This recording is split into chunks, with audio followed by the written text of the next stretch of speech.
Hello दोस्तों, आज की कहानी में फिर से स्वागत है आपका। चलिए फिर कहानी को शुरू कर लेते हैं।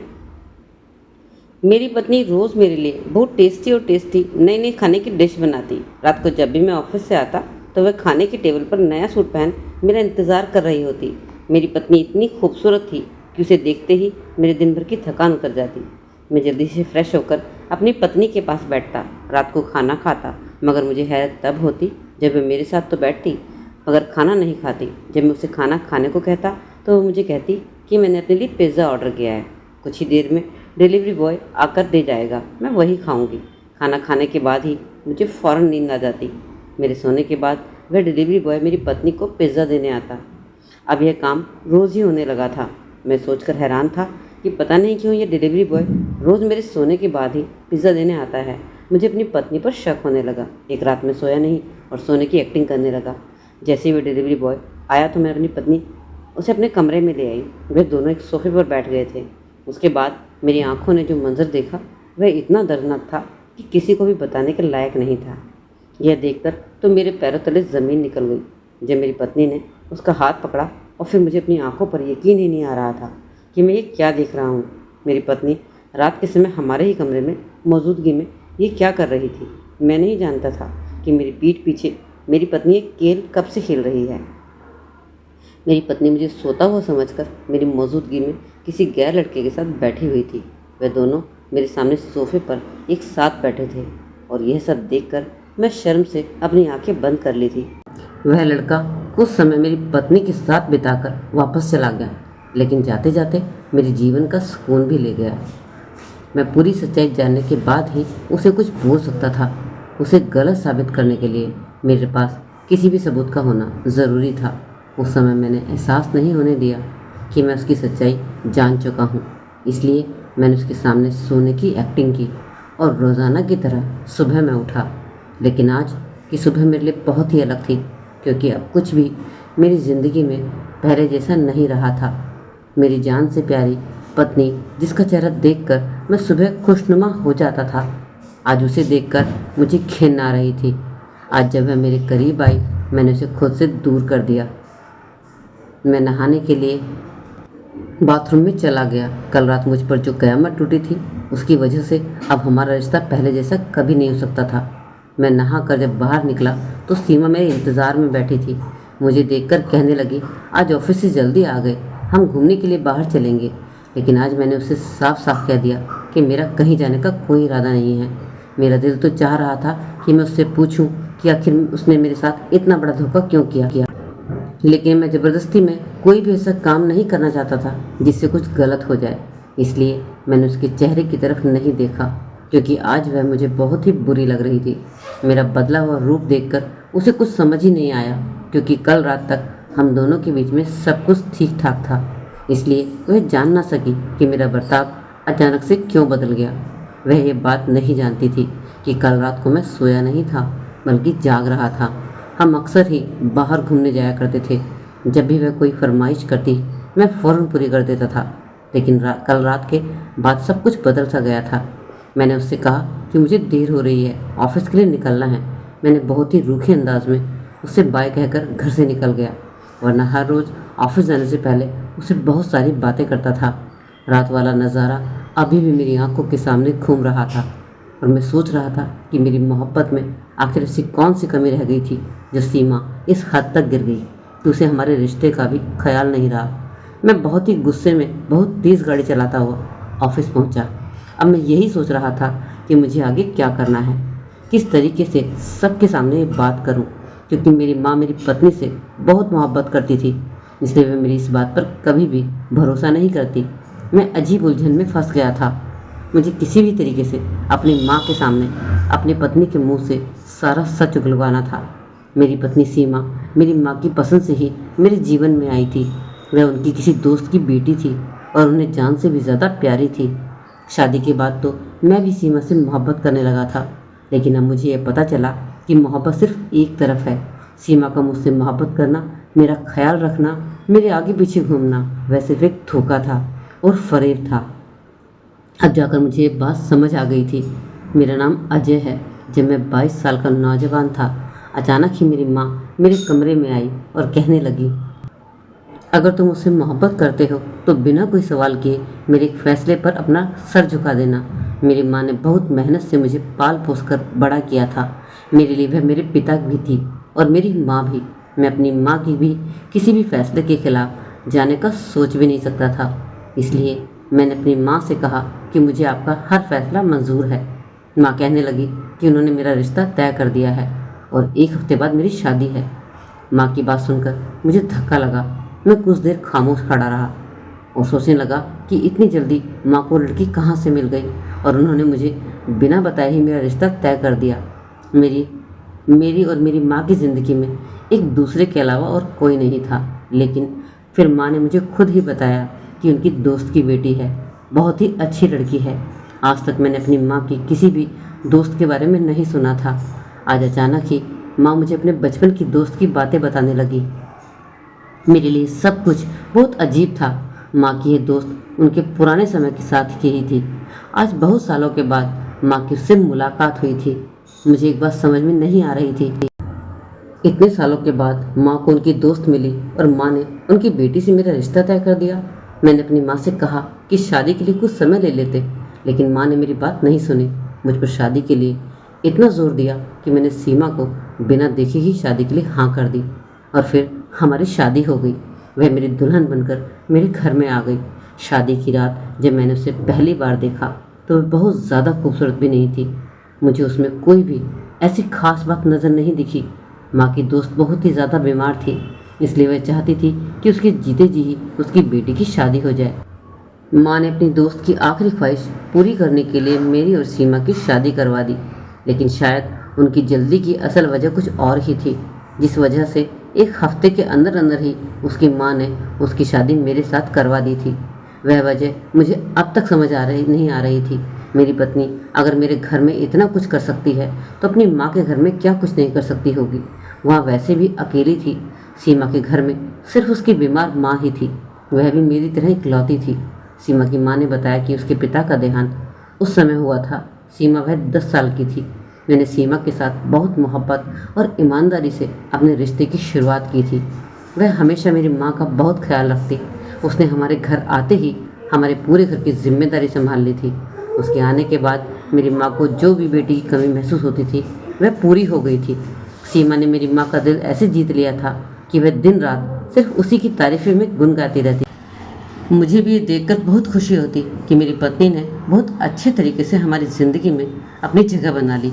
लेकिन अब यही बात मुझे परेशान कर रही थी, क्योंकि मैं चाहकर भी अपनी माँ के सामने उसकी बुराई नहीं कर सकता था, जबकि वह मेरे साथ गलत कर रही थी। अगर मैं अपनी माँ से कहा कि मैंने उनकी बहू को आधी रात को किसी हालत में देखा है तो शायद वह मेरे मुंह पर एक ज़ोरदार थप्पड़ मार देती। अब मुझे समझ ही नहीं आ रहा था कि वह अपने मायके क्यों नहीं जाना चाहती थी।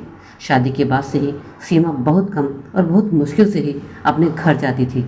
उसकी माँ बार बार फ़ोन करके मुझसे कहती कि उन्हें अपनी बेटी की याद आ रही है, उसे मुझसे मिलाने ले आओ।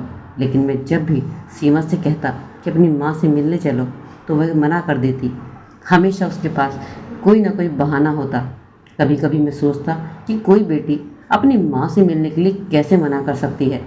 बेटियां तो शादी के बाद अपने माँ बाप से मिलने के लिए बहाने ढूंढती हैं, लेकिन सीमा हमेशा किसी न किसी बात का बहाना बनाकर कह देती कि मैं बाद में चली जाऊंगी। और इस बात को ऐसे ही हफ्ता गुजर जाता। लेकिन उस समय मैं सोचता था कि शायद उसे अपनी ससुराल की जिम्मेदारियों का ख्याल है, इसलिए वह अपनी माँ से मिलने नहीं जाती। लेकिन असल वजह मुझे अब समझ आई थी कि वह मेरे घर में उसकी अय्यासी आसानी से पूरी हो रही थी। मुझे सीमा से बहुत ज़्यादा मोहब्बत थी। अपना पूरा घर उसके हवाले कर दिया था, आंखें बंद करके उस पर विश्वास करता। लेकिन उसने मेरे इसी भरोसे को बुरी तरह तोड़ के रख दिया था। अब मैं चाहता था कि वह खुद अपने मुंह से अपने कारनामे बताए, ताकि मैं उसे अपनी ज़िंदगी से हमेशा के लिए निकाल दूं। आज मैं सारा दिन ऑफिस में बस यही सब कुछ सोचता रहा। शाम को जब मैं घर वापस आया तो मेरे दिल में सीमा के लिए सिर्फ और सिर्फ नफरत थी। सीमा मेरी माँ के कमरे में बैठी उनका सर दबा रही थी। माँ मुझे देखकर मुझसे कहने लगी कि आजा तू भी यहीं मेरे पास बैठ जा। तेरी पत्नी सारा दिन मेरी खिदमत में लगी रहती है, एक तू है जो अपने कामों में फुर्सत ही नहीं मिलती। और 2 घड़ी मेरे पास आकर नहीं बैठता। मेरी माँ मेरी पत्नी को बहुत प्यार से देख रही थी और उसे दुआएं दे रही थी। यह सब देखकर सीमा के चेहरे पर मुस्कुराहट आ गई, लेकिन मुझे उसका चेहरा देखते ही बहुत तेज गुस्सा आ गया। इतनी मासूम दिखने वाली मेरी पत्नी अंदर से किस कदर घटिया थी, यह सिर्फ मैं ही जानता था। बहुत मुश्किल से थोड़ी देर में मैं अपनी माँ के पास बैठा और फिर अपने कमरे में चला गया। सीमा भी मेरे पीछे पीछे मेरे लिए चाय लेकर आ गई। वह मुझे कुछ बात करना चाहती थी, लेकिन आज मेरा उससे बात करने का बिल्कुल भी मूड नहीं था। वह मुझसे बातें करने के लिए, लेकिन मैं आंखें बंद करके लेट गया। जैसे ही मुझे नींद आ गई, वह मेरे सर पर हाथ रखकर देखने लगी कि मेरी तबीयत ठीक है या नहीं। मैंने गुस्से से आंखें खोलकर सीमा का हाथ झटक दिया और उससे कहा, भगवान के वास्ते मुझे थोड़ी देर के लिए चैन से जीने दो। शादी के 8 महीने बाद आज पहली बार ऐसा हुआ था। आज भी सीमा ने मेरे लिए नया सूट पहना और मेरे लिए मेरी पसंद का खाना बनाया था, लेकिन मैं कुछ खाए बगैर ही सो गया। सीमा के बात बात पूछने पर भी मैंने बहुत खींच कर उसे जवाब दिया था। तब वह डर कर पीछे हट गई और उसकी आंखों में आंसू आ गए, मगर अब उसके मगरमच्छ के आंसू का मुंह पर मुझे कोई असर नहीं होने वाला था। मैंने उसकी तरफ से करवट बदल ली और उससे कहा कि आज रात मुझे अकेला छोड़ दो। वह चुपचाप अपने कमरे से उठकर बाहर चली गई। मैं रात तक इसी तरह अपने कमरे में लेटा रहा और रात का खाना भी मैंने नहीं खाया। मैं देखना चाहता था कि आज रात भी वह लड़का हमारे कमरे में आएगा या नहीं। मुझे हमेशा से ही नींद की गोली खाकर सोने की आदत थी। मुझे बिना नींद की गोली खाए नींद नहीं आती थी। शायद मेरी इसी आदत का फ़ायदा मेरी पत्नी सीमा ने उठाया था, इसलिए आज रात मैंने नींद की गोली नहीं खाई और आज मैंने चुपके से अपने मोबाइल का वॉइस रिकॉर्डर ऑन कर दिया और फिर उसे सोफे के पास ही छुपा दिया। मैं उन दोनों के बीच में हुई बातें रिकॉर्ड करना चाहता था और फिर जब वह मेरी पत्नी से मुलाकात करके वापस जाता तो उन दोनों को रंगे हाथ पकड़ लेता। मैंने सोच रखा था कि सीमा अगर माँ के सामने झूठ बोलेगी तो मैं उसकी रिकॉर्डिंग उसको सुना दूंगा और दूध का दूध पानी का पानी हो जाएगा। मुझे बहुत ही बेसब्री से उस समय का इंतज़ार था कि जब वह लड़का हमारे घर में आए और सीमा उसे हमारे कमरे में लेकर आए। मैं सोने का ड्रामा कर रहा था। सीमा यही समझ रही थी कि मैं सो चुका हूँ, इसलिए थोड़ी देर बाद सीमा ने फ़ोन मिलाया और एक पिज़्ज़ा ऑर्डर कर दिया। मैं जानता था पिज़्ज़ा ऑर्डर करना तो एक सिर्फ बहाना है। पिज़्ज़ा डिलीवर करने के बहाने से ही तो वह लड़का मेरे घर आता है। वॉचमैन भी उसे डिलीवरी बॉय समझकर और सीमा के कहने पर अंदर आने की इजाज़त दे देता होगा, इसलिए आज तक मुझे इस बात का पता ही नहीं चला। रात के तकरीबन 11 बजे शिल्पा ने हमारे कमरे का दरवाज़ा खोला और उस लड़के का हाथ पकड़ लिया था। इस लड़के ने मेरी पत्नी सीमा का हाथ पकड़कर कमरे के अंदर आ गया। वह मेरे फ़ोन से बेफिक्र था, मगर मेरा फ़ोन वहीं रिकॉर्डिंग पर लगा हुआ था। मैं जानता था कि इन दोनों की आवाज़ मेरे फ़ोन में ज़रूर रिकॉर्ड होगी। वह दोनों भावनाओं में बह रहे थे। काफ़ी देर तक मेरी पत्नी के साथ बातें कर रहा था। मेरी पत्नी ने उसका माथा चूमा तो मुझे यकीन हो गया कि मेरी पत्नी एक बहुत ही ज़्यादा चरित्रहीन और गिरी हुई औरत है, जिसने अपनी माँ के कहने पर मुझसे शादी तो कर ली, लेकिन उसका दिल अब भी अपने पुराने आशिक में ही अटका हुआ है। और शायद यही वजह थी कि सीमा अपनी माँ को देखना भी नहीं चाहती थी, वरना कोई भी बेटी अपनी माँ बाप से मिलना क्यों नहीं चाहेगी। थोड़ी देर बाद सीमा ने बहुत से पैसे इस लड़के के हाथ में रख दिए। वह लड़का जाने के लिए खड़ा हो गया। यही सही मौका था जब मैं इन दोनों को रंगे हाथ पकड़ सकता था और इन दोनों से अपना हिसाब किताब कर सकता था। मैं फ़ौरन ही अपने बिस्तर से उठा और इस लड़के को गर्दन से पकड़ लिया। सीमा सोच भी नहीं सकती थी कि आज मैंने दवाई नहीं खाई है, बल्कि मैं जाग रहा हूँ। मुझे देखकर उसके होश उड़ गए और वह लड़का पूरी तरह से घबरा गया। सीमा हाथ जोड़कर कहने लगी कि प्लीज़ इसे छोड़ दो। यह लड़का पिज़्ज़ा देने के लिए आया था और मैं उसे पैसे देने के लिए कमरे में लेकर आई थी। मैंने एक थप्पड़ सीमा के चेहरे पर मारा और उससे कहा कि तुम तो अपना मुंह ही बंद रखो। तुम्हारी सच्चाई तो मैं कल रात ही जान गया था, इसलिए ज़्यादा सफाई देने की ज़रूरत नहीं है। मैं सब कुछ जान चुका हूँ, लेकिन मेरी माँ के सामने जो भोलेपन का नाटक तुम करती हो, मैं उसे पूरी तरह उतारना चाहता था। तुम कितनी धोखेबाज और मक्कार लड़की हो। मेरे और मेरी माँ की मोहब्बत का तुमने यह सिला दिया कि हमारे ही घर में, हमारी ही छत के नीचे तुमने हमारी इज्जत को खाक में मिला दिया। मेरी बात सुनकर सीमा बहुत ज़्यादा रोने लगी। वह कहने लगी, एक दफ़ा मेरी बात सुन लीजिए, फिर जो चाहे आप फैसला करें। मैंने एक ज़ोरदार थप्पड़ इस लड़के के मुंह पर भी दे मारा। जो कुछ मैंने अपनी आंखों से देखा था, उसके बाद तो कुछ भी सुनने और समझने की गुंजाइश ही नहीं थी। इसलिए मैं सीमा की बात सुनना ही नहीं चाहता था।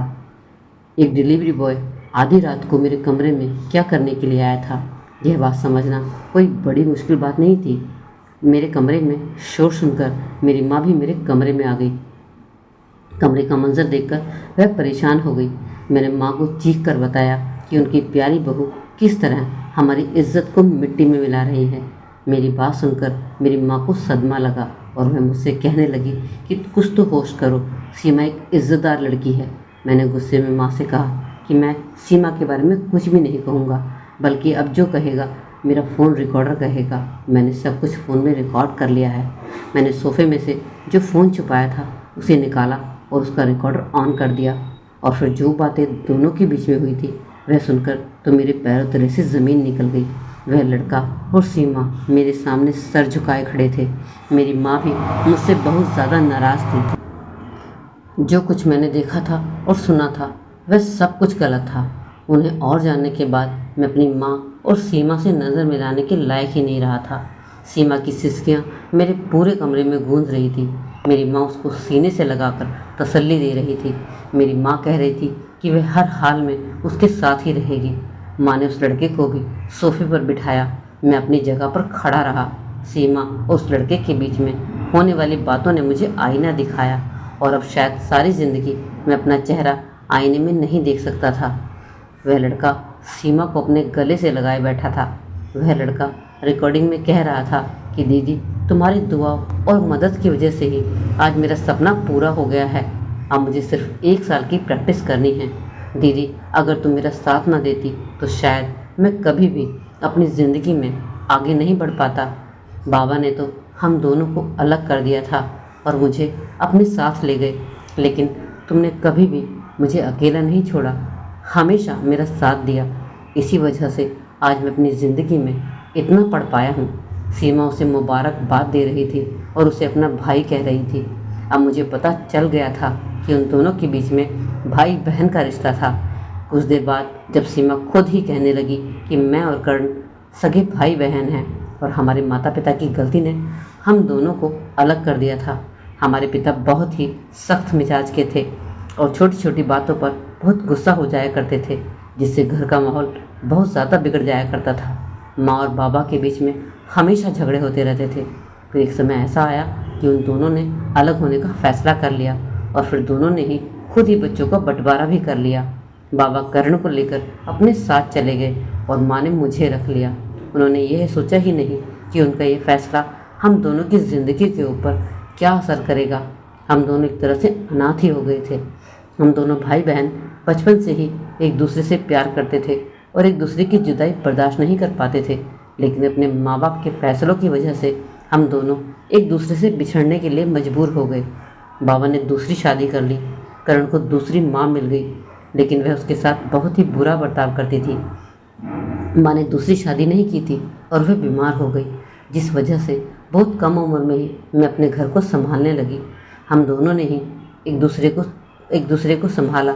अपना बचपन हम दोनों ने अच्छे से नहीं गुजार सके, बल्कि हमारा बचपन हमारे माता पिता की वजह से छिन गया था। कई सालों बाद जब मैं 15 साल की हुई, तब एक दिन अचानक करण हमारे घर के दरवाजे पर आया। वह अपने सौतेली माँ से बहुत ज़्यादा परेशान था। इसी वजह से वो हमारे घर आया था। उसने अपने पिता का घर छोड़ दिया था। वह हमारे साथ रहना चाहता था, लेकिन माँ ने मना कर दिया। कहने लगी, हो सकता है कि तेरे बाप की कोई साजिश हो, उसने ही इसे कुछ समझा कर यहाँ पर भेजा होगा। लेकिन मैंने करण का नंबर ले लिया था। करण को मजबूरन हॉस्टल में रहना पड़ा। जब भी मुझे मौका मिलता तो मैं उससे मिलने चली जाती और समय समय पर उसकी मदद भी करती रहती थी। वह बहुत ही मेहनती था और पढ़ लिख कर कुछ बनना चाहता था, इसलिए उसने डिलीवरी बॉय का काम किया और ये नौकरी कर ली और साथ ही साथ अपनी पढ़ाई भी पूरी की और अब वकील बनने वाला है। लेकिन मैं अपने भाई के रिश्ते को सबसे इसलिए छुपा रही थी कि आज मेरी माँ और मेरे भाई का रिश्ता बिल्कुल भी बर्दाश्त नहीं कर सकती। वह नहीं चाहती थी कि मैं करण से कोई भी रिश्ता रखूं। उसे ये लगता था कि आज भी मेरा भाई शायद मेरे बाप की तरफ है। वह आज भी सालों पुरानी नफरत अपने दिल में ले बैठी थी जो उन्हें मेरे बाप से थी। मैं करण को इसलिए चुपके से मिलने के लिए बिल्कुल बुलाती थी। मुझे डर था कि कहीं आप लोगों को करण के बारे में कुछ पता चल गया तो आप माँ को ना बता दें। सीमा ने सारा सच मुझे बता दिया था। मैंने हाथ जोड़कर उन दोनों से माफ़ी मांग ली और करण को अपने ही घर में रहने की जगह दे दी। तलाक या अलग रहना पति पत्नी के बीच में होता है, लेकिन सबसे ज़्यादा असर उसका हमारी संतान पर पड़ता है। बच्चों का चरित्र और फ्यूचर दोनों ही खराब हो जाते हैं। अपनी ज़िद और नफ़रत को देखते हुए कोई भी फैसला करने से पहले हमें अपनी संतान के बारे में ज़रूर सोचना चाहिए। आज इस बात को 2 साल हो गए हैं। मैंने करण और उसकी माँ के बीच की नफ़रत ख़त्म करवा दी है और आज सब कुछ ठीक हो गया है। मैं और मेरी पत्नी भी एक दूसरे के साथ अब बहुत ज़्यादा खुश हैं। दोस्तों, कहानी कैसी लगी कमेंट करके ज़रूर बताएं। वीडियो को लाइक और चैनल को सब्सक्राइब करना ना भूलें।